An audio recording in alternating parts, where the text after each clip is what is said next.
針對玻璃胃容易消化不良，可以點解決？一到春天回暖咧，好多人就會急住飲凍嘢、食刺身、沙律等等。但對於玻璃胃嚟講咧，呢啲都係大忌嚟㗎。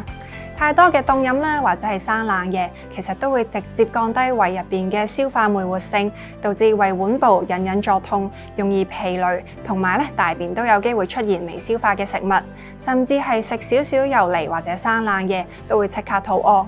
呢啲咧其實都係中醫典型嘅脾胃虛寒嘅表現。想要改善呢一方面嘅問題，首先啦，我哋要減少生冷嘅食物，包括刺身、雪糕、凍飲等等，保住胃入邊嘅陽氣。茶療方面咧，如果食咗啲寒涼嘢覺得唔舒服啦，胃痛比較明顯嘅話，就可以選擇乾薑啦，幫助溫中散寒，提升我哋運化嘅能力。如果係覺得食咗太多肉啊，或者係油膩嘢消化唔到咧，就可以加埋山楂啦，同埋積實，幫助分解食物啦，減輕腹痛嘅情況。